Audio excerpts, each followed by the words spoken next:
The Trabant trembles. Its puny engine is running at idle, enough to visibly shake the small, boxy, creamy white car, made mostly of cotton waste.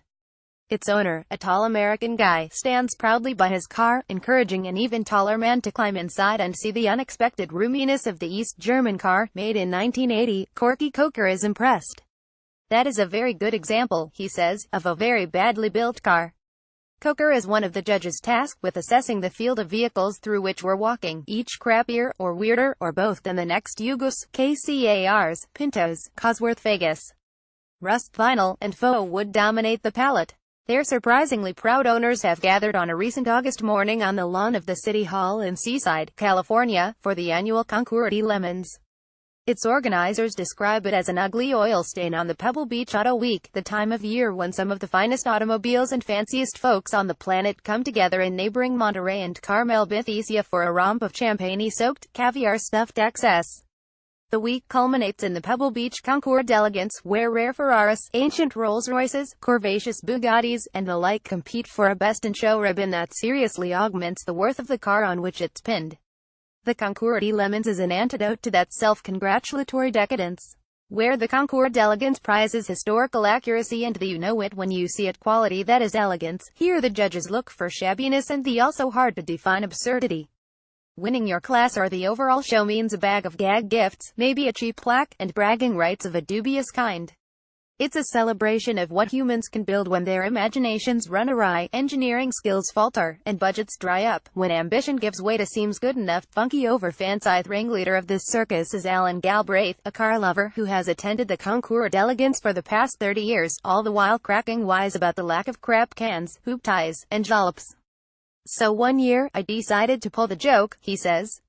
In 2009, he announced the Concours de Lemons, a spin-off of the similarly junker-heavy 24 Hours of Lemons race held at circuits around the country, to serve the denizens of the car world who prefer funky to fancy. Galbraith expected a field of 10 cars. 40 showed up. Nearly a decade later, the field has grown to 160, and the lawn is packed with hundreds of attendees.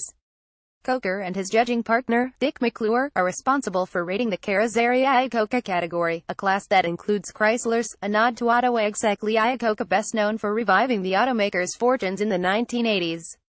Other categories include Rust Belt American Junk, Needlessly Complex Italian, Der Self-Satisfied Krautenwagen, Soul-Sucking Japanese Appliance, Unmitigated Gall, Rueful Britannia, and Swedish Meatballs. Before the judging begins, Galbraith reminds the contestants that bribes are encouraged, especially alcoholic ones. Coker and McClure walk the field, stopping at each Chrysler to ask the owner a similar set of questions: where'd the car come from, why did they buy it, what kind of work they did to improve or diminish its value, what mental institution they escaped from. One car gets points for the fishing line used to sew up holes in the vinyl roof, another for the unplugged battery that will hopefully avert any fires. When Coker and McClure reach a 1965 Chrysler New Yorker, they decline an offer of vodka-loaded super lemonade from its owner, Matt Barillo. It's 9:30 in the morning. They decide his boat of a car, attached to a ramshackle trailer, deserves to win the Chrysler class. On the condition, that Barillo enter to the winner's circle wearing the chaps and wielding the lasso hanging on the door of that trailer. Elsewhere on the lawn, Andreas Wietzki stands with a Coca-Cola-branded Ford Mustang station wagon with a surfboard strapped to its roof. He has no idea why it exists, but he and his girlfriend bought it on eBay to tour California.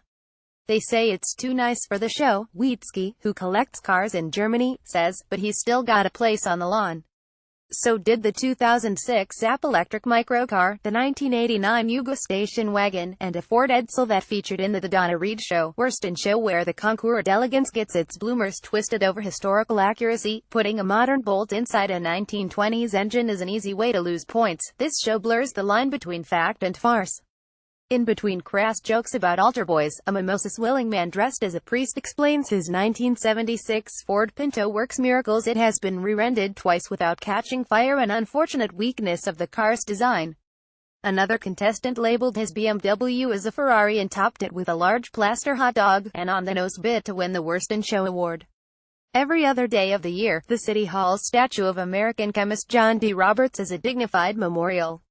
Today, it wears a visor with a built-in Guy Fieri wig. The award ceremony is scheduled for 1 in the afternoon, but starts more than an hour early. The judges have finished their work, and one of the winners suffered a broken ignition switch while running, so if it's shut off, Galbraith says, it can't get going again. Accepting Morello's Chrysler, there's no safe way to pilot it and the attached trailer through the crowd-filled winner's circle. Each class-winning car gets a turn to drive around the circle as the crowd sprays it with silly string and Galbraith extols the car's crumminess. A golf cart transformed into an enormous snail gets the WTF award. The King Midget, a microcar with a uni-cylinder engine from 1958, wins slightly better than a go-kart. The Cosworth Vega is commended for being rare, expensive to fix, and worth absolutely nothing. Each prize is customized for its class. The winner among the soul-sucking Japanese appliances gets soy sauce and a bottle of miso easy, a joke on which Galbraith spends more time than necessary. The quaking Trabant takes home boiled potatoes, beets, and cheap vodka. The much-prized worst in show goes to Randy Carlson's Civic, with 2 seats facing opposite directions, 2 steering wheels, and 2 engines. He and a friend drive it around the circle a few times, nearly drifting into the crowd as the front and rear wheels disagree on where to go. I don't know who built it or why or what they were on, Carlson says. He got it from the Lane Motor Museum, in exchange for an old electric car whose name he also doesn't know. Knowledge, historical or otherwise, is not demanded here. Yet for all the parody, there is no evident disdain for the concours d'elegance and its penchant for rewarding wealthy people who pour more cash than creativity into their vehicles. In fact, some of D. Lemon's judges will put on straw hats and get serious for d'elegance the next day, the wedding following the bachelor party, if you will. It all goes to show that high and lowbrow can share the road.